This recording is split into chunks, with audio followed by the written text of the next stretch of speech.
Hey, can you hear me? Yes, I can. I tell you what, you sound almost as good as uh A porn star with a large wiener. you know what? I'm not going to edit that shit out. Damn. I am leaving that in. Okay, are you ready? Yeah. 3, 2, 1. On this episode of the John1911 Podcast, Portland has the best Chief Leo name. Cracking the whip on Freeze's pistol build. The 2020 Tesla Supercar. And are we building a shooting tower? Okay, good morning, everybody. This is Marky and Freeze, and this is episode 106 of the John1911 Podcast. How's your morning going, big wienered porn star? Pretty good.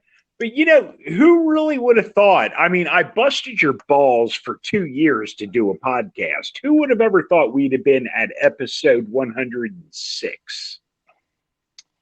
You know, if we weren't so busy, we'd probably be closer to 150. Probably, but man, we got a ton of stuff on the fucking fires.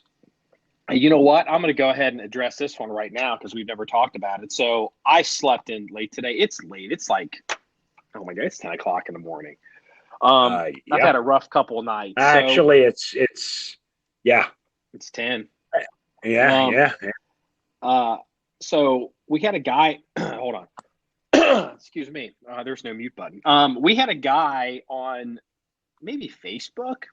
You know, I've been doing some updates on the range construction, and he goes, he asked a question, and I don't know how to answer it. He asked, are we still going to put a deck on top of the shipping container? Oh, yeah, absolutely. Oh, yeah. That's coming. Will it happen in the next month? No. but oh, yeah. Yeah, that's definitely coming. Well, the thing is, I'm actually not sure if that's true. Yeah, it will, because look, here's the problem. We'll have the tower, and no one's heard about the tower. The words tower are the first that came out of your mouth are the first time people are hearing that. Okay, and that's okay. We don't even need to go into detail about the tower right now. That will come out. But the truth is, we need multi-levels. And the tower is going to be constraining. So, yeah, there'll be a deck. It might not happen till the spring. But why would the tower be constraining? Because the tower is a limited square footage per story, per level.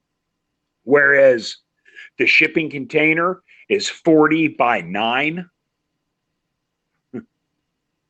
And you're going to find that a deck on top of the shipping container gives us different shooting positions. It only may be a 9-foot elevation, but for the distances, it's coming. Trust me, it's coming. If nothing else, we can put a patio table with an umbrella up there. We can sip, margaritas and smoke Cuban cigars. I'm going to just go ahead and say this. I bet you the lowest floor of the tower has more square footage than the roof of the shipping container. I'd be willing to take that bet. I think it would be real close. I don't know about that. The top floor of the tower. The tower's not going to be 40 feet long. The tower, the base of the tower is probably, again, I haven't measured it because we got to get the concrete guys, and we're still negotiating this. And you and I are talking about shit. People have no idea what we're talking about. But the base of the tower at its base is probably 20 by 20. Maybe 20 by 30. Well, yeah, because they're rappelling off of it, so it's not a small tower. I it's mean, a huge tower. The base of the tower is huge. But here's the thing. It's square footage that is available. We will utilize it. It may not be this year. It may not be this summer or fall. It may be in the spring, or it may be next summer. But I guarantee you, at the end of the day, we'll have something up there. On top of the shipping container. Yes, on top of the shipping container. Yes. Yeah, what's happened is, when we haven't talked about it because there's been a lot going on. I guess I'll give the height. We have tentative agreements on the tower. The tower, as it currently is constructed, is 61 feet tall. And we would put a 61-foot tower theoretically on the upper range in the field. Yes. And it's got room for multiple people on each floor. The thing is, if you put a tower, if we put the tower near the shipping container, which realistically it'll be pretty close, it would be nothing to basically, hop on or off. I mean, realistically, the tower is going to end up being the stairwell to get on top of a shipping container. I mean, so if it becomes like a deck with a staging area. Oh yeah, absolutely. Because the tower has a stairwell system. That's how we will get on top of the shipping container. Yeah, absolutely. Yeah, it's pretty interesting. So we're Look, this is a project that is growing day by day. So, I mean, we could say, "Oh, we're going to do this today," and tomorrow, you know what? That deal's out and something else is in. I mean, this is changing as we go. Yeah. But we have a 40-foot shipping container that's going to be put on the platform that we already have graded out for it. We're going to have a tower coming in that's 61 feet tall. That's what, 20 by 20 or something like that? Length and width? The tower is, I don't, it's configurable, and I don't know if it's a complete square, because there's a ratio that they've got for like how tall it is, how wide it is. Okay, so it's 20 by 15 maybe, or something like that. I just don't know. They've got the center part of it. They've got a base that kicks out, and they even have a thing that kicks off in the air to do rappelling and stuff off of it. So, I mean, but you can change all that. Yeah. So, did I tell you that we had heard from one guy that they were valuing that tower at $200,000? Oh, stop it. I just, you know what? Stop. That's where I just had my poker face. I'm like, go on. Yeah. I'm just, dude, they see us coming. They see if they can't get money. $200,000. $200,000. Kiss my white ass. Oh, yeah. Tell you what, when you see the pistol pit. Oh man, I saw the video of the pistol pit, and I'm like, man, that is badass.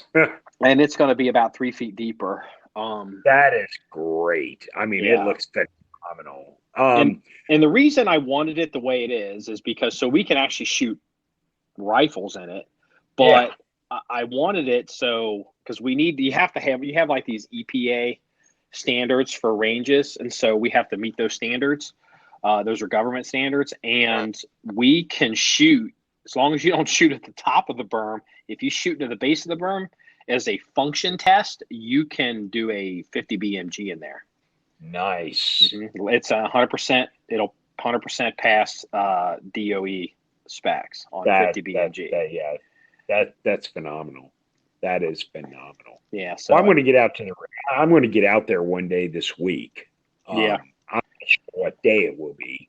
Yeah, but, it's been what's happening is all of a sudden now everything's kind of like lighting up because everybody's getting real interested. As a matter of fact, unofficially, at least one member of the SWAT team wants to check out some stuff on Wednesday. We'll see if that holds with his wife's schedule and the weather.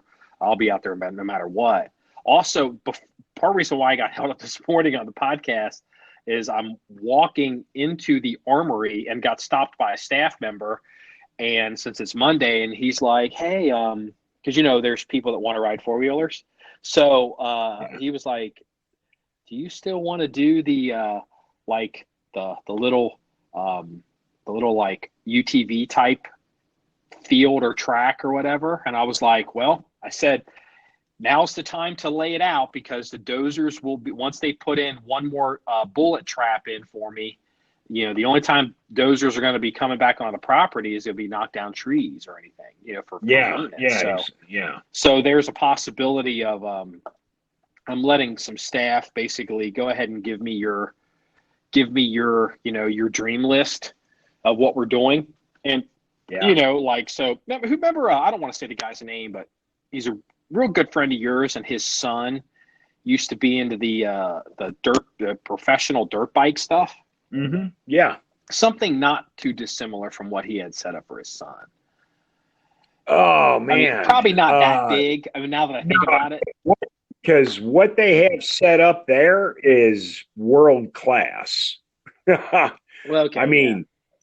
Yeah. But you know what, though? The acreage is there if it's done right, and it doesn't cost $20,000 to do it. You might as well. Well, part of my motivation go ahead. Because the thing is, it'll get used. Yeah, and also what it could come in handy is I could see some drills we could set up for, say, the SWAT team, or stuff we would want to do, and it would create all these little areas to catch bullets. But what it also does is it also helps hide some of the facilities deeper into the property, so it's not quite obvious that it's a full blown boogie gun range. It's more, it's four-wheelers. Yeah. So so, and it kind of helped cover up some of the stuff. And the tower is going to be, the tower itself. Well, look, the shipping container in the tower is going to be obvious. I mean, it's going to be as obvious as the silo next door to us. Yeah. Yeah. But with that being said, if everything else is kind of like on the down low and not noticeable, plus if we put some foliage up front like we talked about, I think we're in really good shape. Yeah, I think we are. There's already been, because of the tower, there's been some unofficial inquiries from I would call them the two county law enforcement agencies that are local to this range, that they may end up eventually on the property as well. So we could, in theory, have 3 SWAT teams on this property. Hey, you know what? And that works for me. It's fine. Because I mean, we do that shit anyway, so why not? Yeah, I mean, that's kind of like, because we're getting these questions. I'm getting these questions on social media quite a bit. It's like, hey, where's this range? And hey, how much does it cost to join or to shoot, or what are your plans? And the truth is, the answer is the range is undisclosed, and the cost to join is 0 because there is no joining. It's private. It's a company range. It's for exactly. It's not open to the public. However, if you are a member of a SWAT team, or I mean, arrangements can be made. Yeah, there's apparently a search and rescue group that would want to have access if we put because they do all that. And you know what? I'm 150% totally cool with that. Oh, dude, I was like, well, how often would you guys need it? And they were like, 3 times, and I'm like, three times a month, and he's like, 3 times ever. I'm like, what are you talking 3 about? times ever? Whatever. Come on. And so, because what it is they've got all these little towers and all these other things that they do. They just like the big giant 60-foot towers. I guess here's the thing. Again, I don't. These search and rescue guys. I don't know how this works. I mean, I've been around it for years, but it's just one area I just can't get into. So I guess anything much taller than what we've got, they're just going to go on a road trip. Does that make any sense? Like anything bigger than this tower, they're going to the mountains or something. So sure, so this tower is to get them ready for their road trips. They don't do all their training they do a lot of their trainings and certifications on smaller towers. And then they go to then they have their big trips. And so what they use the bigger towers, I think the guy was telling me, if I understood, they basically take weights, and what they do is they will hang stuff in 60-foot segments or however tall your tower is, so they can actually physically check the sections of their rope to make sure that they'll hold whatever amount of weight. Look, and they do it in 60-foot segments. So that's not that often. Look, I have a friend of mine, and when she was in school, she was in the ROTC program. Oh, yeah, they all do that, yeah. And, I mean, they rappelled off of, 150 foot, 100 foot, 50. I mean, they rappelled it. I mean, I think she said her highest rappel was 150 feet. Really? I didn't know they took ROTC kids that high, because that's normally the gate. The rappelling classes used to be, when I was in college, they were the gateway drug to get kids to join ROTC. Is that what? So where were they doing their 150? Were they going somewhere? She's from Florida, so I don't really know where it was located at, or if they went somewhere. God, or if Disney World, because they were. It's ROTC, and it's in Florida, so they could have been at a full-blown military installation. You know what? Yeah, you're right. I mean, I never deep dived into it to get the information from her. Homestead or around Tampa. Oh yeah, I mean, I could ask her. I mean, she's a good friend of mine. I mean, we talk all the time. And where do the Rangers do their jungle warfare training down in Florida now? Where's their phase? Is it phase 3 or whatever? Shit, I have no clue. I know everything's changed over the last 10 years. But my point is, that's infantry. That is an infantry-driven facility, not an Air Force-driven facility. So, the Air Force guys too. See, you know what? Who knows? I'm just surprised that they would go 150 feet, just repel. I mean, I don't know. So, interesting. So now it's all starting to happen. So we are close. Yeah. We are close. Yeah, but here's the beautiful thing about it. The more local people that want to use the tower or whatever for training facilities, the truth is, the less hassle we're going to have in the long run from the powers to be, so to speak. Yeah. So I was talking to a guy about the tower, and the tower's, you got to pour foundation with this tower. And, so of course, when you're dealing with a foundation, you're into, in theory, permanent structures, which means building permits. So I asked this guy, I was like, so what's your advice on this or that, or what was your problem with this or that, or what's anything you can share with me regarding this or that?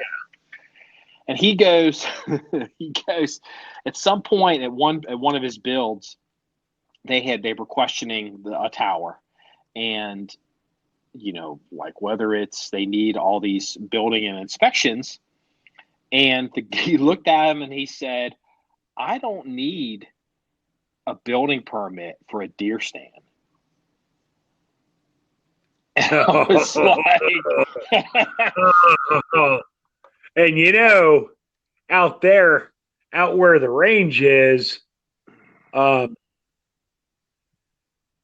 you can use 308. So you could have a 500-yard deer stand. Nice. Mm-hmm. Nice. Put your arm vest on and climb up to the top. Dude, in theory, what you could do is you could even segregate the property. Put the shooter at the top, and basically put your arm vest on. Basically, say you shoot any deer from the 600-yard berm to the 850 berm. Those are your deer. Put someone down lower and say you shoot any deer from the 600 in and and split the split that one hill, basically give them like an imaginary field of fire. And you could have 2 hunters. You could even have 3, and you could even say a third hunter is like, you shoot any deer on the left. 100 yards in. Anything from 100 yards in, you're on the lowest point of the tower. Or do the creek in or something. Yeah. Mm-hmm. Yeah, you can't give them yardage. You'd have to give them like landmarks. And so, well, yeah, okay. So you give them landmarks, but the point is, you could literally have 3 or 4 hunters on that tower with zones for their kill. Yeah, we're going to say zones and not fields of fire. Well, let's we'll say zones. You know what? I actually thought of you because you were telling me that deer were inherently lazy. I remember you told me that years ago because you're the resident hunter. You're the Elmer Fudd around here. So I jumped a deer. Did you just say I'm the resident Fudd? I said Elmer Fudd. Oh my God! Well, you're the hunter. So let me tell you the what happened. So I was out doing something in I guess we'll call it the cut. And there was a deer bedded down near me, and he'd been there a while. And, at some point I'd gotten too close to him. He was in the foliage off the cut. Well, I eventually ended up jumping him. So he hops out into the cut, and instead of running into the woods, he ran from the 600-yard berm, clear down over the 7, and down across before I lost. I mean, I literally tracked him for 150 yards because he stayed in the cut. And I'm watching this deer, and I'm thinking, Freeze was right. He said, deer will follow the path of least resistance. And I was like, this is going to be a giant kill zone for deer season. Look, this cut. Back in the old days, when we would go down and prepare we'd go down, check our deer stands, make sure they were cool for deer hunting. We'd go down there a couple weeks before deer season started. We would take, back in the old days, I mean, because I'm talking, 30 plus years ago, we would take rakes with us, and we would literally rake, because, in the fall, leaves fall off trees and the ground is covered. We would rake paths to our deer stand. And then later, as time progressed, leaf blowers became readily available.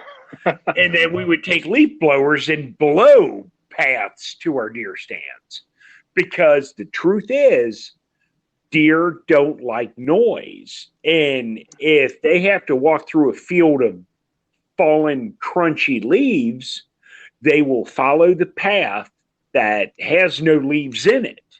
So basically, it's kind of like baiting almost. You have a deer stand, you put a bunch of fucking apples out in front of it. Well, you don't need to put apples. All you got to do is rake a big fucking path through the leaves past your deer stand. And what will happen is the deer will run that path because the path is quiet. Well, again, we've got shooting lanes. I mean, I saw this deer. It was a good looking deer too. It wasn't that old, but big deer. And I'm watching this deer and I'm thinking, Jesus Christ, Freeze is dead ass right. I couldn't believe how dumb that. I mean, it was like, if that deer had just jogged it into the woods, he'd have been gone. But he decided to just run all the way down that trail, and I'm like, yeah, because you know what? It's a trail. I mean, deer are dumb in that respect. It's about 28 feet wide. Yeah. Two 14-foot blades. It's a freaking highway. Yeah. But look, at the end of the day, and I'm not saying come deer season, we're going to put 4 hunters on the tower. I'm not saying we're going to do that, but it really opens the door. Because look, I mean, realistically, will I hunt deer at the range. No, I won't. Because in the same state, I have another place that I hunt in, well, as well as you do. And I've been hunting that same farm for 35 years, and I'm not going to change. Even though we do have the range and we do have hunting facilities, I'm still going to hunt the old place just because, you know, it is what it is. But with that being said, if any of the SWAT guys want to hunt that state, more power to them. You know what? The truth is, the SWAT guys, just generally speaking, because at least the team that we're dealing with, they're not going to hunt that because they don't want to pay the out-of-state fees. Hey, and that's cool too. I'm just saying that I really won't hunt it as a rule because, you know, I'm going to hunt at we'll just say the Mitchell Range facility. Yeah. And our longtime listeners will know what I'm talking about. I've been hunting on the Mitchell Range facility for 35 years. Yeah. I'm not going to change. I'm not going to start hunting on, I don't know, we even come up with an official name for this place yet? No, we're going to let fate kind of decide that. Well, okay, let's just say I'm not planning on hunting the new range. Nobody really is. No, because we're not building it as a hunting facility, and the truth is, we don't. No. Yeah, exactly. It's not a hunting facility. It is a shooting facility. But one of the things is when you're hunting, like at least the way the Mitchell Range property is set up, you have a lot of infrastructure and people already in place to help the processing and management of deer and deer bodies it's a lot easier. And as fancy and as much money as we have dumped into the company range, it is just not set up to be enjoyable for people to harvest deer off of. Okay. Guys that go on annual hunting trips, like I do, will understand what I'm saying. I could go down to the shooting range on any given day during hunting season, and I could set up and I could go up on the tower or wherever or set up a deer stand or whatever the case may be and shoot a deer. And that's great if all you want to do is shoot a deer. But the truth is, if all I want to do is shoot a deer, I sit in my robe smoking a cigarette, drinking a cup of coffee on my back deck, and I shoot fucking deer all goddamn day long because I have acreage on my own personal house where my house is, and I can shoot deer all day long. That's not the point. I go down there on my annual hunting trip to bond with the guys because these are guys that I've known for years. And some of the guys that come down there, I only talk to one time a year, and that's during the hunting trip. Well, it's deer camp. Exactly. It's deer camp. So it's a bonding experience. You go down there, you have a good time. You drink you don't because you don't drink alcohol, but I do. Yeah. You drink a lot of booze, you hang out by the fire, you have a good time. It's a bonding experience. And guess what? Everyone goes out and they shoot a bunch of fucking deer and they have a good goddamn time. And then what day is it? Because then there's a place where everybody can sit and have comfortable chairs and watch. Is it the Ohio State football game or something? Oh yeah. No. On Saturday, come 1 or 2 o'clock, whatever time the game comes on, everyone comes in out of the field to watch the Ohio State football game because about 50% of the people down there are Ohio State grads, and Ohio State is the thing, so everyone will watch it. I mean, it's a big deal. It's part of the tradition because the truth is it's not all about deer hunting, it's about bonding and tradition. And part of it is deer hunting. Part of it's watching Ohio State football. Part of it's just drinking booze and having fun and just bonding with your guys. Well, let's just put it this way, okay? Let's put it in so people can understand.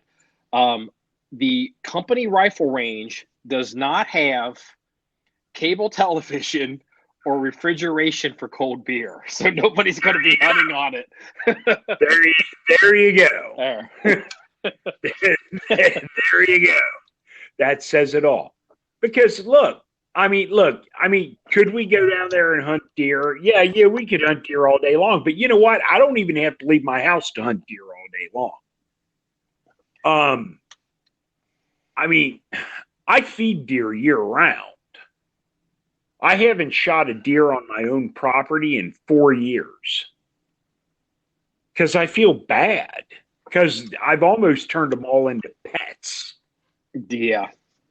And if I need meat, well, that's great. But, well, I never really need meat because, I do hunt and I do harvest deer.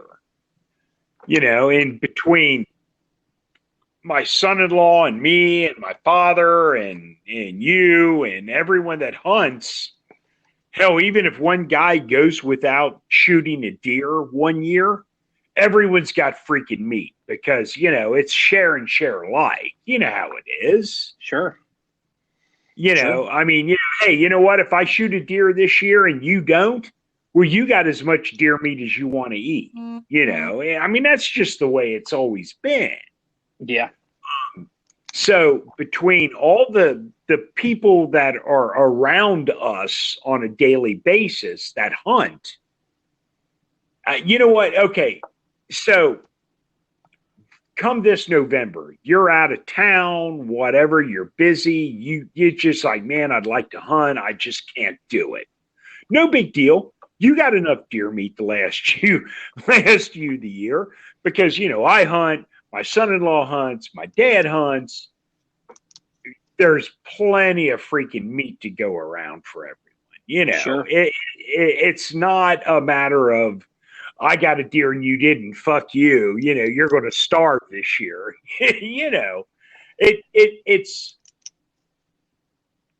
It's just the way it is. And I'm not going to give up hunting the Mitchell Range facility to hunt our facility. Fuck that. Well, one of the things, I'm glad you... Technically, as the crow flies, I think our facility from the Mitchell Range facility is what? 10, 15 miles? It's not far. Probably less than 15 miles as a crow flies. It's about 15 miles drive. Okay. But here's a good point about the facility. Then we're going to go ahead and move on from this. So the thing is, you have all these people that are kind of casually inquiring if they can hunt on the new range, which is fine. But here's the reality. They want to come, they want to shoot a deer, and then they just want to have a little bit of fun and then leave. But the thing is, unless you and I and a bunch of people are there to provide the backbone and facilities for them to enjoy, it's going to be awful, and they're not going to have a good time because you're going to be busy running deer camp out at Mitchell's Range. You know what I'm saying? Absolutely. Yeah. Oh, so, yeah. So right. we're not going to shut down 40 years of deer camp so somebody can come in and shoot off the tower, and so we can do all the work, and they can shoot the deer. No. That's definitely not going to happen. If you want to go in and shoot off the tower, you're on your own. We'll shut the facility will be closed for hunting season because until we get some stuff worked out, figured out what come of the politics with the hunters that do come in. Realistically, I'll probably be on the tower during hunting season looking for poachers. So, but we got to move forward, dude. We can't talk. This can't be Deer Camp Podcast. So the only thing I want to close this out with is I don't really want during the opening weekend of deer season I don't want a lot of shooters out there because I don't want to screw up any of the local neighbors that do hunt. Well, no, we'll shut it down just like we did last year because nobody was allowed. We shut the property down for like at least 2 weeks. Exactly. Because the truth, dude, you know this is going to happen. I don't care what everybody says. We have people crossing the line and coming onto our property. And, because, no one's hunted this property in at least 12 years. I'm like, bullshit. And we also know, and I don't want to do really, but then we got to get off this, but we also know that the neighboring property, a bunch of those good old boys got busted last year for not having licenses. Oh, yeah. And I cannot help but wonder. I can't prove it, but I think what happened was, because word has gotten out about our facility, and all the local law enforcement guys have been hearing about it. They've been trying to kind of put out feelers to have talks. And, I'm kind of just, until we have shit to talk about, there's nothing to talk about. I think this is my personal theory. I think those DNR guys took gun season as a reason to come by and maybe say hi to us. We were gone. They saw hunters next door, thought they were us, made contact, and realized none of these fuckers have goddamn licenses. Well, yeah. Look, I'm not even going to remotely disagree with you on that. So. Not in the least bit. I mean, I can't say that's the case, but logically speaking, yeah, that's these guys. What I heard, because I ended up talking to one of the neighbors, and I got some more information on them. And basically, long story short, these good old boys that were hunting this particular property, they all got busted. They have apparently been hunting that property for at least 30 years. And all of a sudden, they get checked by the DNR. Well, the messed up thing about that is, and look, I'm not going to say this is unique. But we got to get off this deer hunting. But go ahead. I'm not saying this is unique to the area we hunt. It's common to a lot of areas, but there's a lot of areas where people get comfortable, and all of a sudden, when the DNR starts checking up on them, it's like, well, you know what? Maybe you need to adhere to the rules, because I'm a firm believer of adhering to the rules. I don't poach. I don't hunt without a license. And I don't respect anyone that does. So, That's the only reason I can figure out why the DNR even showed up to bother these people. Because I think they were looking for us. Oh, yeah, and that very well could be. Because the thing is, during hunting season, the DNR is they can do whatever they want whenever they want. But during hunting season, the DNR pretty much can walk all around. And they can walk around people's property. They get real aggressive, and it would, hey, let's accidentally bump into these guys and see what's going on with them. Yeah. And I swear, nobody's told me that, but I think that's what happened. But we got to get off. We're talking for half hour about goddamn deer hunting. Okay, let's move on. Did you hear about some girl in Iowa? Did you hear this during your work week? Like the blow up about that? The Mollie Tibbetts, that girl that went missing, she was jogging and then they were looking for her forever. Yeah. The illegal alien. Turns out it was, some illegal alien that killed her. Person or whatever. Yeah. Oh, it was interesting because, the media this is where they get in trouble. The media was all into this story because, it's got all the elements. It's got a pretty young girl who doesn't have a questionable background. Small town America. It's a mystery. Like, she's been gone for a long time. It's kind of an unusual thing where the boyfriend works 100 miles away and drives in and out of town. And then they found Hillbilly Jim, the pig farmer, who's as weird as a fucking $3 bill. And they keep sticking a camera in his face, trying to get him to talk. And he doesn't do well on camera. It turns out he's got all kinds of a bad record. Like you do a background check on him and all kinds of weird shit comes up and you're like, oh, this is looking really interesting. This has all the makings of a made for Hollywood movie. And then all of a sudden, bam, it's not Hillbilly Jim, the pig farmer. It's Jose, the illegal migrant that is fucking, that apparently, did whatever. So this Mollie Tibbetts went from Mollie Tibbetts headline story to, some girl in Iowa, and we don't want to get ahead of the facts here. We don't want to talk about, this. And then I because I don't know if you saw this, because one of these women on, I don't know if she was on MSNBC or Twitter, because it's basically the same thing. This woman, so all of a sudden it's Jose the illegal alien that killed Mollie Tibbetts, and she goes, illegal immigration did not kill Mollie Tibbetts. Did you hear this? Yes, I heard it. Yes, I did. She said it was toxic masculinity. Yes, it's like, are you fucking kidding me? Well, here's the best part about toxic masculinity. When you look, if you were to do a deep dive on toxic masculinity, they don't care about toxic masculinity in Afghanistan. They don't care about toxic masculinity, in North Africa. Toxic masculinity is always, if you get down to it, it's normally lacrosse players at Duke. Lacrosse players at Duke. Well, I don't know. You know what, dude? The way shit's going, it could end up being Leduc. But yeah, it could. So here's the thing. So again, it's one of those examples of, story, Hillbilly Jim, the white pig farmer. Oh shit! It's Jose, the illegal alien. I don't know what his name was. I shouldn't say Jose, but whatever he was. And then now it's toxic masculinity. That if you take it to where that comes from, it's a white guy again. Like, white people still killed this fucking girl, and it's just people wonder why Donald Trump was elected president. Yeah, exactly.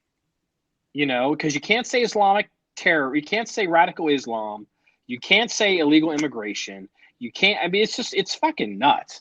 And that's what really made the story. And I'll tell you what, the media, because the mainstream media is pushing this, they're not going to say it like this, but Elizabeth Warren is out of the presidential race in 2020.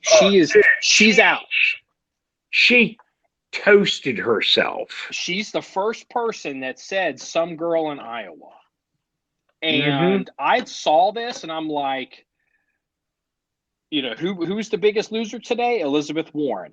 Who's the biggest winner today? Kamala Harris. Literally, I guarantee you, and the media won't report this, but I guarantee you the people that are working for Kamala Harris 2020 saw that and were like, we're in. Warren is out. She's done. So she will not be. I mean, she may try to run in 2020. She's over. She's done. She's out. And it's just an interesting thing. So remember, they were saying that when National CCW was going to come out, people that are law-abiding citizens, they're all going to be shooting each other. Did you hear how many CCW permits there are in the U.S. today?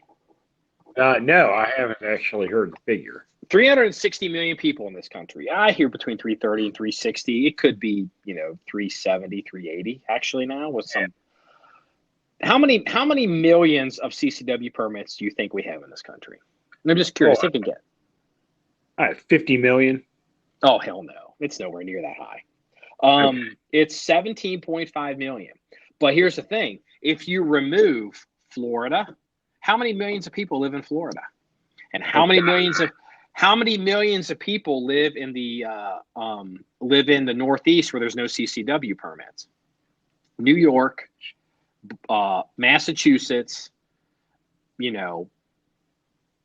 whatever up there. So we have 360 million people, but that's probably, how many people live in California? Is it like 40 million people live in California? ton of people. Yeah. Maybe 30 million. California is a huge state. Yeah. Population-wise. I mean, if you take... Population-wise, it's huge. If you take the 5 electoral college votes. Yeah. If you take all that population out of the 360 million, there's a lot of gun permits in flyover country. Yeah.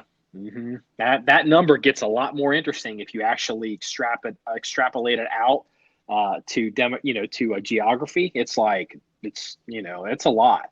I mean, and that's why Democrats lost the last election. Because here's the thing: if you took that 17.5 million and like maybe the ratios, and you were to allow California, New York, and Massachusetts, and all those states up in the Northeast that don't allow gun permits, percentage-wise, if the same percentage of people in flyover country were able to get gun permits as the rest of the country that's prohibited, I'm curious how close to the 50 million we would actually be.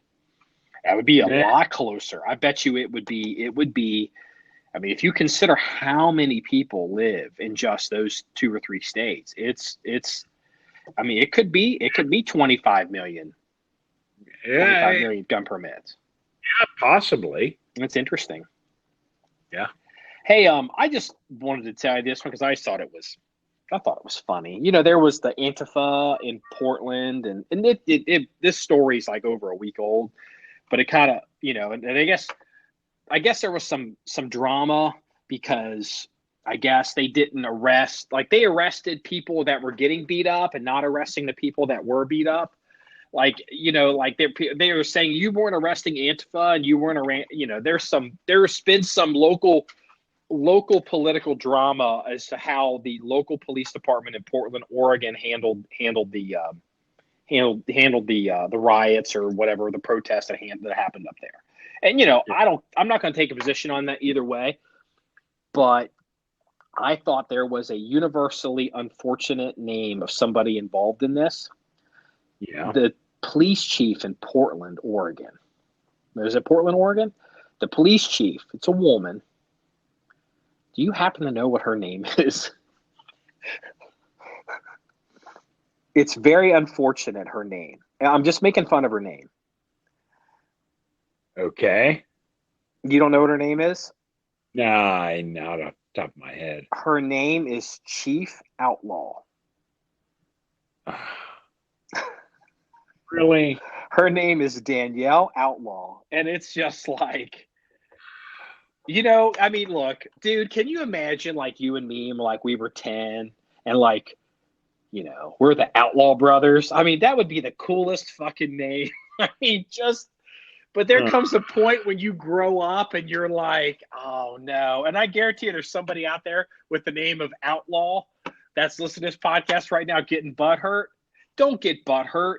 Everything balances out in the end.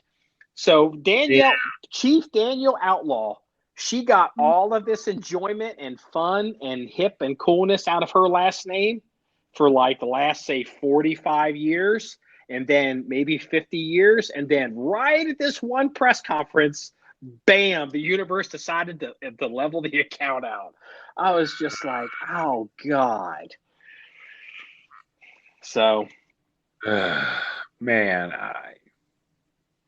wow. Karma.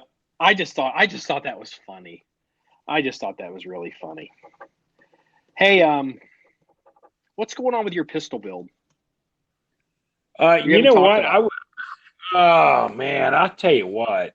I was talking to, matter of fact, I was talking to a guy last night about it. I need to shit or get off the pod. One of the two. I've got everything I need for the build except for the lower. And it's just a matter of I've not really gotten around to buying a lower. And I mean, I can't complete the build until, I have a lower. Are we still going to do a bolt carrier swap on the SP1? Yeah, I think we are. I think we are because the SP1 bolt carrier is fine, but I think we can do a little better on it. And if we got to buy a new bolt carrier for the SP1, we'll just go ahead and just swap it out, Well, here's the thing. I'm not buying the bolt carrier. I am not going to, because I'm the reason we have the bolt carrier that's in that gun. And here's the thing. I am not the gunsmith nerd around here. And if a proper SP1 Colt marked, I don't know, full auto, whatever, whatever we decide or you decide is going to be the proper bolt carrier to the swap, I will not buy it. You have to buy it because I am not going to be wrong. Because if I buy it, it'll be wrong. And I'm not the AR nerd, and I'm not going to spend 3 hours of my day dicking around with this, and it's going to be fucking wrong anyway. I'd rather have you do it and have it be done. That's the reason we haven't done it. So if do you need a bolt for your pistol build? Or did you get one? A bolt and bolt carrier? No, I don't need one. Oh. I thought you needed one. No, I'm good. Well, then what the fuck are we going to do with the extra bolt and carrier then? I thought it was waiting. Your pistol build was waiting on the SP1 bolt and bolt carrier. No. The pistol build's waiting on the lower that I have just not gotten around to buy yet. Okay. Okay. No, it's fine. I do want to buy a bolt carrier group for the SP1. I mean, I do want to do that because, look. Well, tell the people why we want to do that. Okay. When we built the SP1, man, it's like the stars aligned. We bought the lower, and correct me if I'm wrong, the lower was bought in like the DC area, and the upper was bought in like Alaska. You have it correct, but you inverted the parts. But yes, okay. DC and Alaska. Okay, so the upper was bought in DC and the lower was bought in Alaska. But when you put these son of a bitches together, you can't even freaking tell. I mean, it looks like it was factory made. I mean, this thing came together perfectly. The only problem is the BCG, although is not really incorrect for the gun per se, but it's not Colt marked. And that's my fault. And it's not anyone's fault. It is what it is. It happens. But so the thing is, to make it really 100% correct, we need the proper BCG that's got the C stamping on it with the Colt markings. Now, is it the end of the world? No, it's not. The gun is fine the way it is, but I would kind of feel better having a Colt marked BCG in that particular gun. Any other gun? Going forward, it doesn't look like a build. It looks like an original gun that was all together, but the bolt's not original. And in the future, here's the thing. We changed the bolt in this gun, and 100 years from now, this is an all original gun. Oh, yeah. Absolutely. I mean, like I said, the stars aligned on this build. This thing is beautiful. And I just think going forward, I would like to have a Colt marked BCG in it. Yeah. And is it a make or a break deal? No, it's not. But I think it's something that really needs to be addressed. I mean, because honestly, the parkerizing on this gun matches so freaking well. I mean, being the fact that the two parts came together from, 3,000 miles away? I would think that would be, 3,000 or 4,000 miles. That's pretty. The parkerizing matches so well, it looks like it's a factory freaking gun. I mean, this thing is amazing. And again, we've got video on it and we've got blog posts on it. I mean, people can see the pictures of this gun if they want.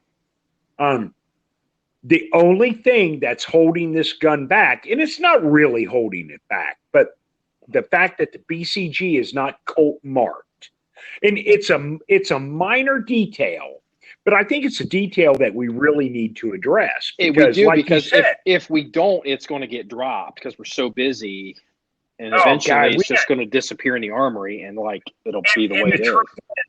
We talked about addressing this a year ago, and we haven't done it yet. Well, I'm kind of waiting on you, brother. Yeah, well, you know what? Yeah, we'll get it together, but yeah, I'll get it correct. I'll find a correct Colt marked BCG for that gun.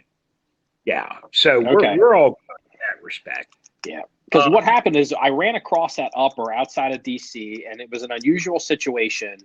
And what it basically was, without getting too much into it, was a dealer who had run across an estate. What happened was, the way I understand it, I wasn't a part of this. So if you're listening to this, some of this is me surmising it, and some of it's what I've been told. There was a guy who had a bunch of guns in the 50s, 60s, and 70s.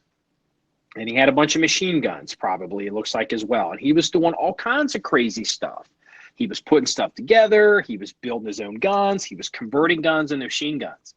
At some point in the future, he passed away. He may have passed away before the 86 Hughes Amendment.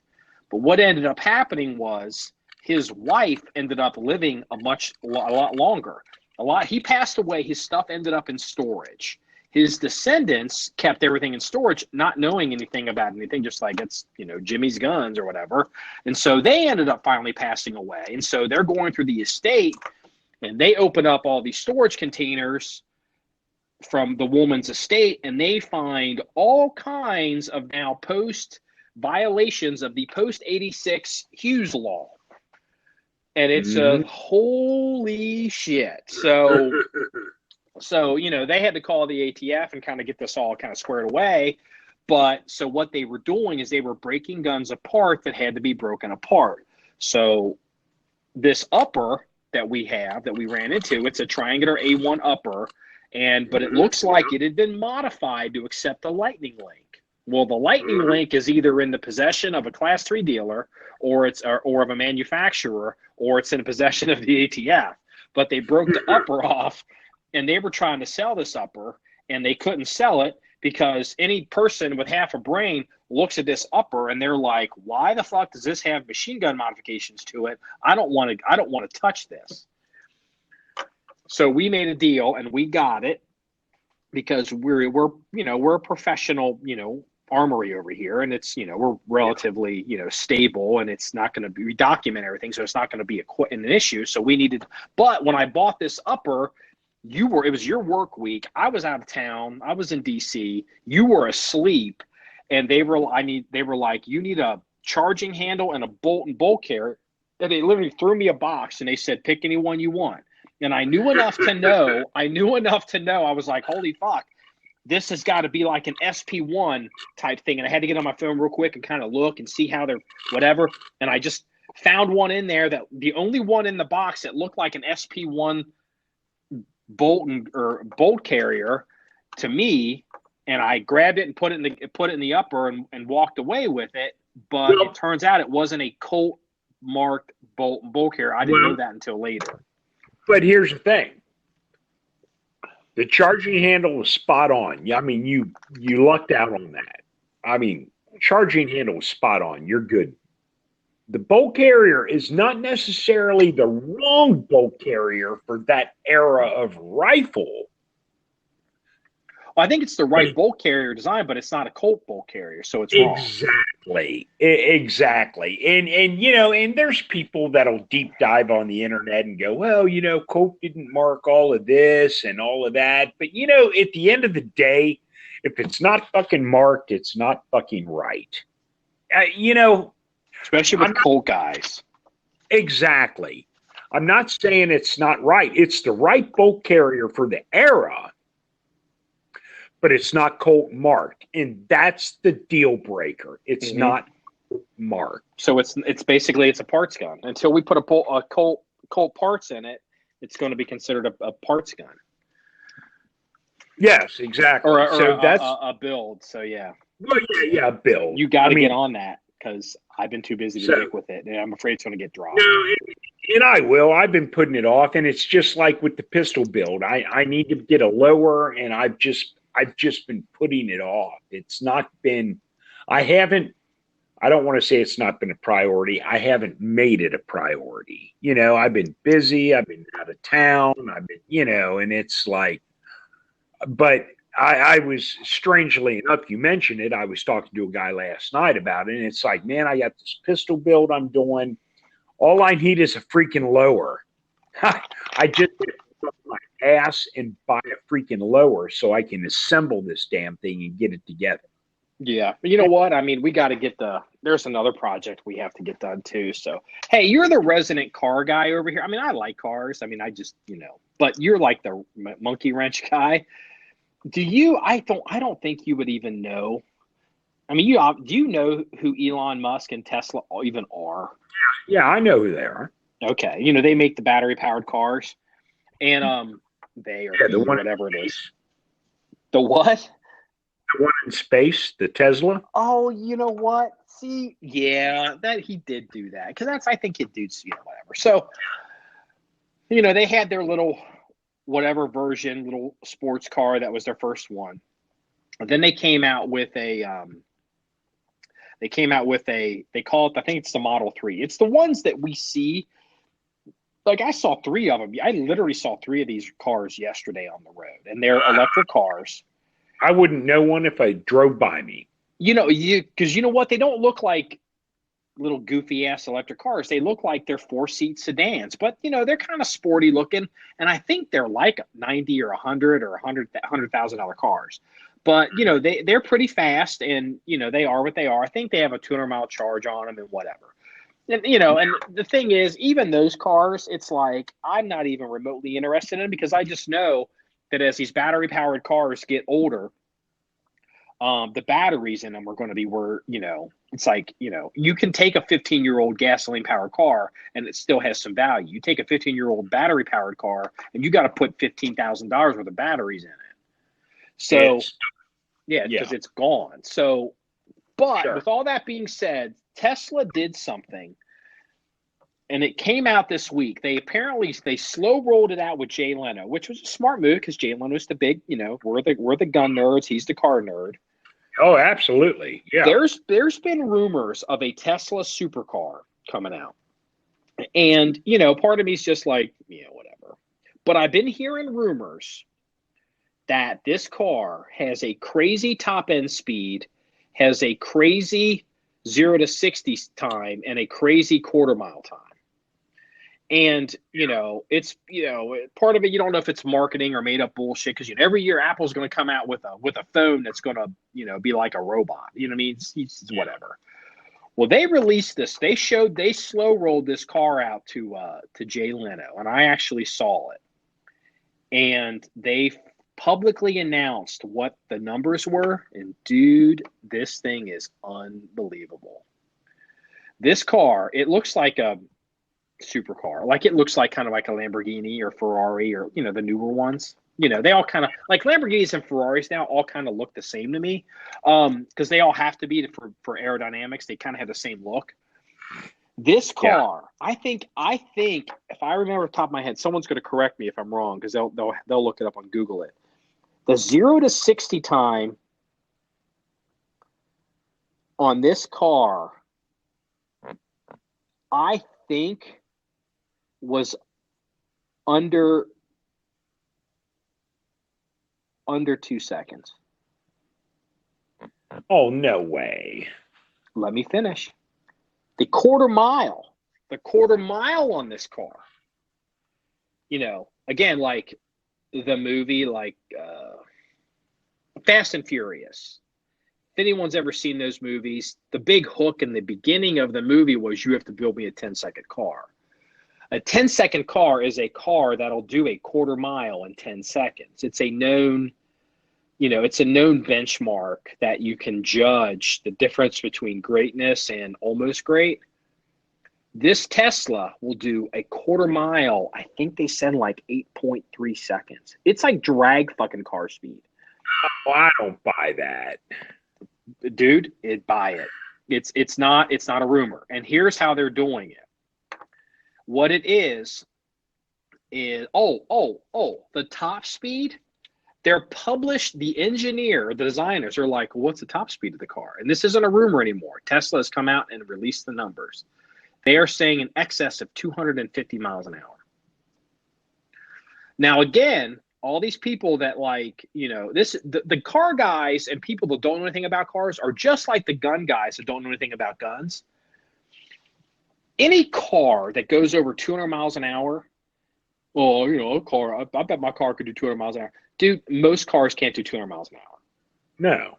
I mean, it's a joke. I mean, 200 miles an hour is serious number. This car isn't doing like the Bugattis, they're not doing like 215, 230. They're like right off the bat, they're like excess of 250 miles an hour. And I think they're doing it in two ways. Here's how they're getting it done. Because it's electric powered, it doesn't have to, it's not like it like revs itself up. It literally it immediately comes on and there's not a lot of lag to get up to the speed. The speed is almost instant, the speed delivers quickly. So that's where they're getting their 0 to 60 from. And that's where they're getting their quarter mile time from. The 200 and something that's probably helps with the 250 mile an hour speed limit on this car is that I don't know this because again, I don't follow Tesla. Part of me says, well, it doesn't have a big ass engine in it, and it doesn't have a big ass drivetrain where it's losing stuff. So apparently, it's got like two electric motors somewhere and one electric motor somewhere else. But part of me is like, are they saving weight because it doesn't have a giant V8 or V12 in it with turbos and all that stuff and exhaust and oil and all that liquid and gas, which is heavy. I mean, oil, motor, gas, drivetrain, that's a lot of weight. I mean, people discount, your car holds 20 gallons of gas, pick up 20 gallons of gas. Tell me how much it fucking weighs, and it's just like, but wait a minute, but how heavy are the batteries? Like, I don't know if it's a push. It's like, well, you don't have all this heavy shit, but the battery's got to be crazy. I don't know. I don't know. I'd have to hear more about it. I think you should go look at 2 seconds. Just seems a little insane to me. It's insane.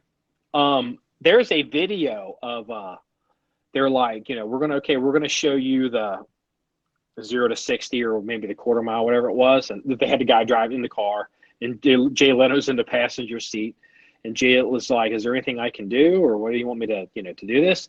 And the engineer, he looks over at Leno. He says, just do me a favor. Put your head back on the headrest for me. Because, Jay Leno's like 70-something. Jay Leno's in his 70s. Yeah. He's not a young guy. I mean, Jay Leno's not even, 60 isn't as old as it used to be. But, dude, when you get to your 70s, you got to start, chilling out a little bit. And they were like, Mr. Leno, would you please put your head back on the headrest? And they were like, Pew. And it's like, it's interesting. And here's the thing. The car, their MSRP of the car, I think for $200,000, which, in supercar world, that's not a lot of money. That's not a lot of money. I mean, it is a lot of money, yes, but not when you're talking supercars and shit. I mean, okay.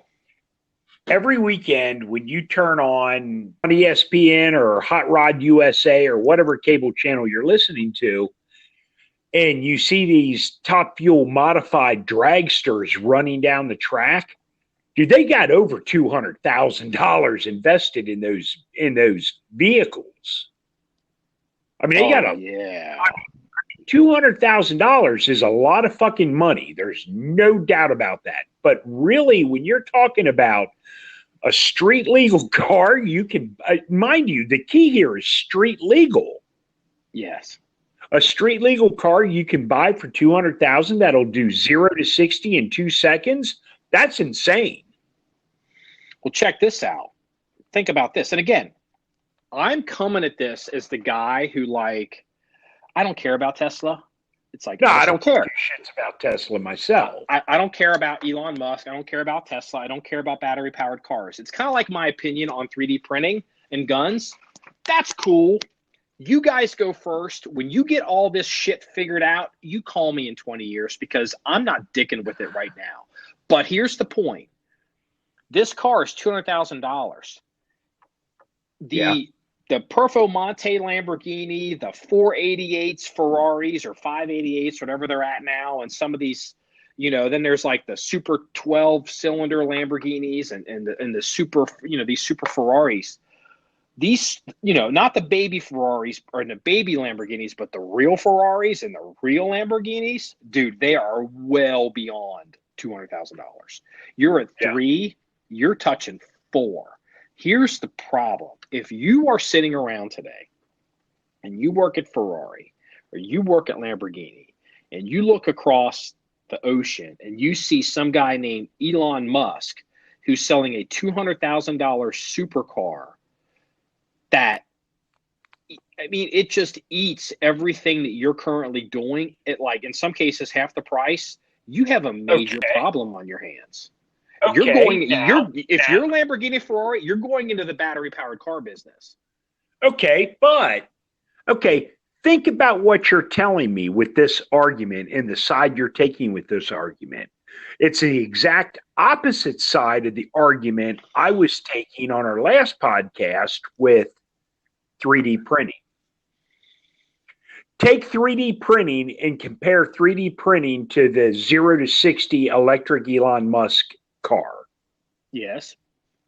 Yeah, see, you're talking out of both sides of your ass here. No, I'm not. The 3D electric cars have been out for like 25 years and they're dog shit until about yesterday. 3D printing is going to be dog shit for about the next 25 years. But see, that's where I disagree. Because they're already using,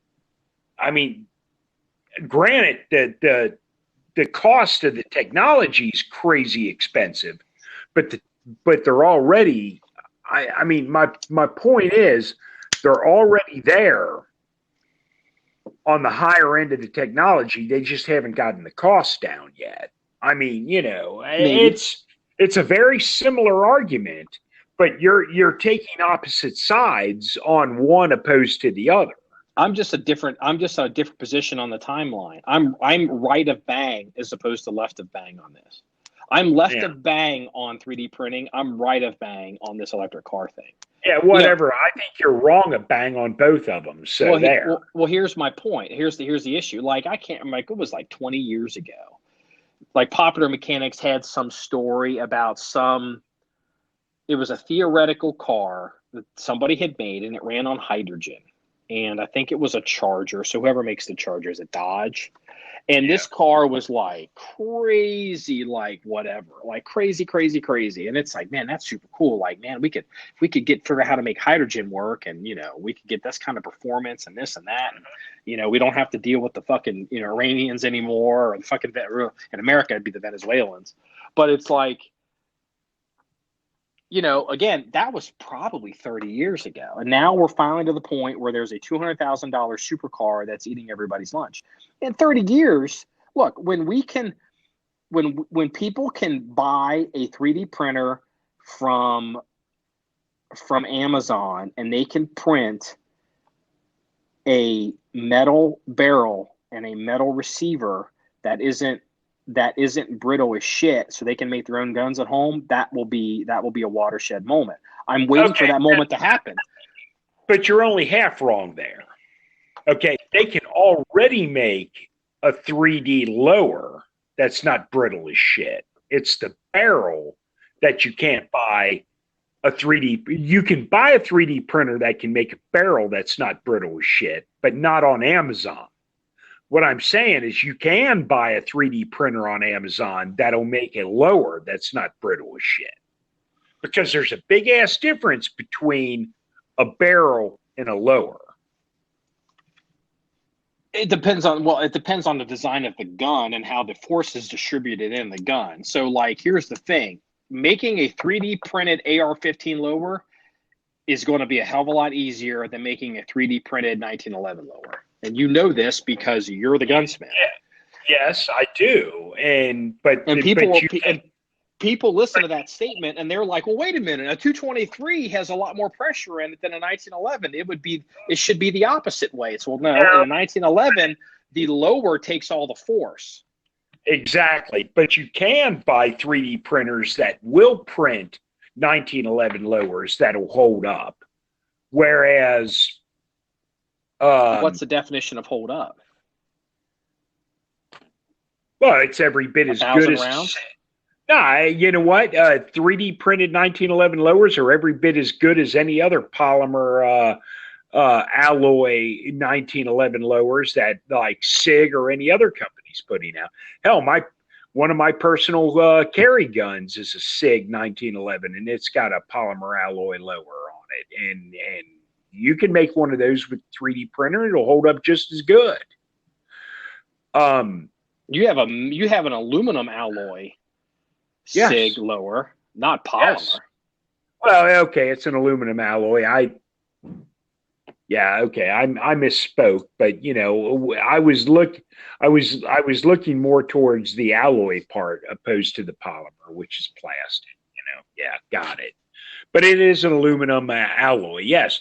But you can buy 3D printers readily, fairly cheap that'll do aluminum alloy printing. You can. They're out there. They're available. It's interesting. I'd have to see how that compares, how strong they can be to like a cast. That's where we're getting into the minutia here. It's like, that's great. I'm glad it's happening. Don't take my shitting on the 3D printed guns right now as me not supporting it. I'm just not buying into it until it actually is worth buying. All the nerds can go out there and play with it all they want. And when you guys get it all figured out, you call me and I'll write you a check. Yeah. But I'm not going to carry the cost of your development for the next 25 years and nerd out on this shit because I need shit that works today. And that's kind of like why I don't pay attention to Tesla and I don't pay attention to the Prius and I don't pay attention to all these other bullshit fucking cars. No, I get that. I'm just saying that shitting on 3D printing the way you do is bullshit, because 3D printing is the wave of the future. It's the wave of the future. The key word is the future. Yeah, but the future's not 50 or 100 years down the road is what I didn't say 100, but I bet it's 25. I bet it's not. I hope I'm wrong. And again, when we're having our 1000th podcast 5-6 years from now, or 10 years from now, or 50 years from now, or however long we both live, you'll be admitting once again that I'm right. Well, okay. Think about what I just said about Tesla.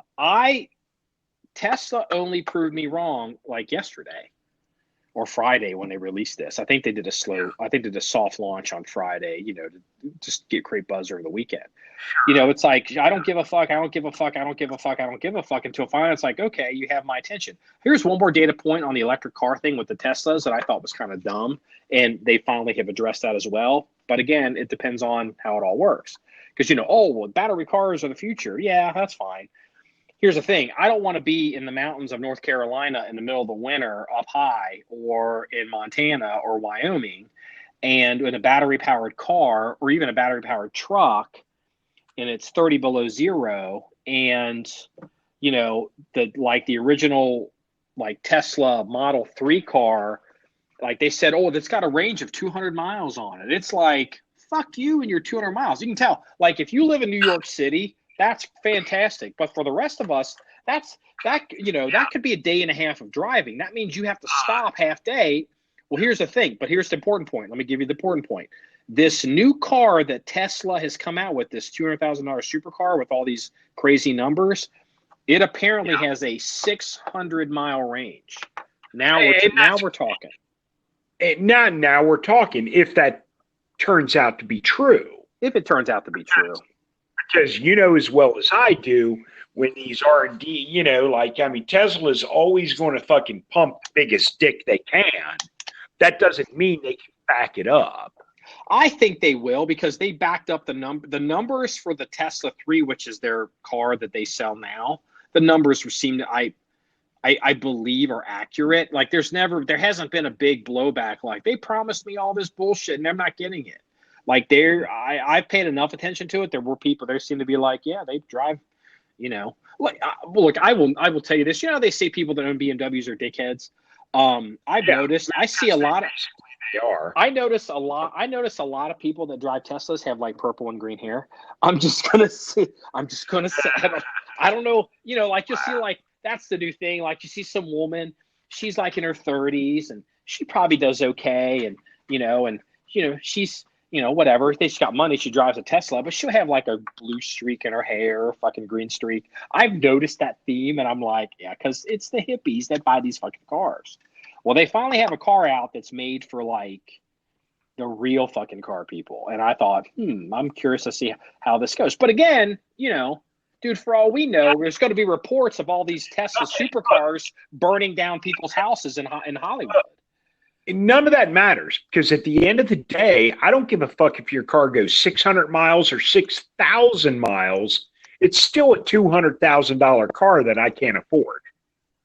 Well, now you're making the argument that I'm making against 3D printing. Now, when you make a $30,000 car that I can afford that goes 600 miles, then I'll take interest. But I'm not interested in a $200,000 car. And yeah, I am taking your own fucking argument, you dick. But yeah, so basically we both talk out of both sides of our mouth. But, our longtime followers and fans know that. And if your prerequisite of having a podcast is you have to talk out of your own ass. I put the microphone right up to my butt. Hold on, excuse me for a second. I apologize. Okay, Hey, did you see the video of the two cops that were wrestling a subject to the ground, and there's a security guard standing there videotaping it? And then somebody's videotaping this entire thing, and the cops are like, put the fucking camera down and help us. Did you see that video? Yeah, you know what? I did, but I didn't pay a whole lot of attention to it. It went around. Yes, I did. There is a Monday morning update to that video. Are you ready for it? Oh, yeah. Let me hear it. She was terminated for not doing her job. Now, who was terminated? The guard was terminated. She was terminated for not doing her job. Now, you know what? You know as well as I do. Security guards are not told. They're generally, if you get into it like security, they're generally instructed to monitor and make a good witness and call authorities. You know that's true. Yes. And I personally know quite a few people that work private security, and I know what they can and cannot do. And look, I know the media likes to make them out as like having the same authority as police, but they do not. They are not law enforcement officers. It's not even the same authority. It's the whole argument of like, nobody wants to get sued. Nobody wants to be offended. Nobody wants to have the hands put on them, and nobody wants to get their hands dirty. This is the entire argument for CCW presented in this guard losing her job filming the two cops arresting the dude. Because at the end of the day, security, even armed security in some business, you're responsible to be a participant in your own rescue. You fucking think a goddamn security guard's going to come and save you. You're goddamn delusional. And here's the other thing. This woman who's like videotaping the two police, and everyone's like, yeah, she should lose her fucking job. I guarantee you she's going to get a big fucking settlement check because that's her goddamn job. Yeah. I mean, no offense to her, but when you look at her, she's obviously not there to trade punches with anybody. Look at her. Look at her. No. Does she look like she took a single ground fighting class in her entire life? Because because she's not supposed to. No, you know what her qualifications for that job is? She shows up. She passed the background check. Mm-hmm. Look, I don't want anyone listening to this that happens to work as a security job in personal security or private security to be offended by that. Like I said, I know a lot of people in that trade and several close personal friends of mine working that trade, and they're great guys and they do a good job. But you have to understand your limitations. They are not Leos. Nope. I mean, and the truth is, for every one really good security guard, dude, and this is going to hurt a lot of people listening to this if they're in that field. For every one good security guard, dude, there's 100 of them out there that are pieces of garbage. Who's the one? And I know that.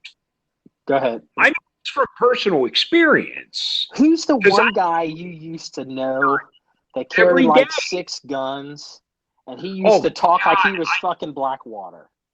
Oh my God, yeah. I mean, he carried. Okay, he had a ballistic vest on with shoulder holster. He had a thigh rig. He carried at 3 o'clock, and he had an ankle holster. I mean, it was crazy. Didn't he have like a cross-draw gun too? Yes, yeah, he did. He had like 6 freaking firearms on his body. Yeah, people think we're making that number up. This dude had 6 fucking goddamn guns on him. Okay, the first time I was told about this guy, I'm like, you're full of shit. You are totally lying to me, until I actually got to see him. And then it was like, oh my God. Look, a very close personal friend of mine who's a security guard, and he's been doing this job for, God, 30 years. Yeah, and he's a friend. Yeah, he's a friend. Yeah. He carries 3 things. I mean, yeah, he carries a whole duty belt full of gear. But he carries a sidearm, of course. And he carries a taser. But his most valuable piece of equipment is his body cam. Yep. Because as soon as he gets into an altercation with someone, as soon as he reaches up and slides the panel down on that body cam to activate it, 99.9% of the time, whoever he's dealing with immediately changes their attitude and they turn around and walk away because they're not afraid of his gun or his taser. But they know they can't fucking lie when they're on goddamn camera. And that goes back to what we've been saying for years about being on camera. What's the most important skill set you can have as a person who carries a gun for self-defense? What's the most important skill set you can develop? In my opinion, it's the ability to take a punch and to throw a punch. It's not the gun. Yeah. And the scary part is Mr. 6 gun guy. Think about this, which sounds cool. Like Mr. 6 gun guy used to have all these delusions of grandeur. Like he swore like he could like helicopters and SWAT guys and all this craziness, and like all the cops love him and all this craziness. Here's the thing. Think about this. Instead of, imagine you're wrestling, there's a situation where there's people are a fur ball, a pig pile. Yeah. Instead of Mr. 6 guns, Johnny 6 guns showing up and jumping into the pig pile, his answer to the solution is to start shooting. Because obviously he's carrying 6 guns for a reason, and he has no intentions of actually trading punches with anybody. His answer to every problem is gunfire. That's scary as fuck. I would be diving for cover. I have seen Greg. Now, Greg's like 6'4". You just said somebody's name. Do I need to blank his shit out? Blank it out. But he's like 6'4", 250 pounds. He's a big guy. Well, that's yeah. And he's bald headed. He's got a beard and a mustache, a lot like me. He's an intimidating. He looks like your typical. He's not a biker, but he looks like it. Mm-hmm. And he's got it. He wears body armor, and he's got a gun, a taser, body cam. He's got an ass, pepper spray, cuffs, the whole. He's got all the gear. But I tell you what, I have seen him in situations where he'll have a guy who's ready to freaking throw down and fight, and he comes up, and and he's a big guy, he's intimidating, and he puts his arms out wide, and he's just like, "Come on, guys, we got to go." He's like, you got to go. And he tells him, he's like, look, it's not me. I'm just doing my job. They tell me what I got to do, and I got to do it. You've got to go, and it's my job to make sure. But he talks to him. He gives their ego a way out. Yeah, basically, he doesn't sit there and goes in there. It's like, you're going to go or I'm taking you fucking down. He's like, look, man, it's my job. I'm just doing my job. It's nothing personal, but they tell me you got to go. You got to go. And he talks them off the fucking ledge. You know, he's a great guy at his job, but unfortunately, he's a minority. You know? Oh, he's a minority in the business. I'm like, what does him being black have to do with anything? He's a minority, yeah. You kind of lost me there for a second. Okay. He's a minority in the business because most of the guys want to immediately go to Billy Badass and you're going to do what I say or else. And it's like, it's not about that. I want to go home with my family too. I don't want to fight. Law enforcement through intimidation is not a winning combination. I don't want to fight you. He's like, I don't want to have to call the cops. I don't want to have to arrest you. I don't want to fight you. I just look, let's just all get along. You move along. It's all good. We'll get through it. And but at the end of the day, he'll fucking light your ass up with the taser if he has to. Oh, I mean, don't think he won't. Of course he will. Yeah. Because that's his job. But he knows how to handle people. And the thing is, let me ask an important question that all of our listeners want the answer to. Then we're going to wrap this one up. Are you ready? Everyone wants to know. They're listening to this podcast. They want to know what I'm about to ask you, and they want you to tell them. Are you ready? Yeah, go ahead. Is Johnny Six Gun retired yet? No, but Johnny Six Gun, he's not retired, but he's been hired by a half a dozen security companies in the last year. He's been hired and fired by a half a dozen security companies? I think I lost you there for a second. No, yeah, because he gets hired by a company and then he does something stupid and gets fired and then gets hired by another company. How old is Johnny Six Gun? I want to think Johnny Six Gun's under like 40. He's maybe in his late 30s. Okay. Here's the scary part. There's two Johnny Six Guns because the Johnny Six Gun I'm talking about is a lot older. Really? And the world is full of Johnny Six Guns, and that's what I was saying. Greg is the minority. I mean, what does that have to do with anything? I mean, there's so many. Okay, let's go. There's so many quote unquote mall ninjas out there. There's another security guard, and we won't get into him, but I'll just say his okay. For CPD, and everyone that I know that knows this guy calls him Tackleberry. Yeah. That's all I'm going to say about this guy. Yeah. And guess where he's working for the CDC. Okay. Yeah. We are getting dangerously close, and I'm going to have to start bleeping some of this out because we're going to be able to identify this dude. And I don't want to do that. Okay. All right.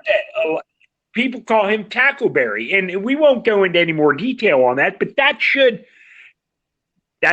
explain everything. Because everybody wants to be Blackwater or the Mall Ninja or no one just wants to be a security guard. They have to have all these fucking war stories, and this is like whatever. Exactly. Okay. All right. Well, this is going to wrap up episode 106 of the John 1911 podcast. If you want to see some links or pictures of the stories we referenced, maybe I'll even see if we can't dig up a Johnny Six Gun photograph. Go to our website, John1911.com. That's JOHN1911.com. Remember, it's all about shooting guns and having fun. Everybody, have a good day. See you later.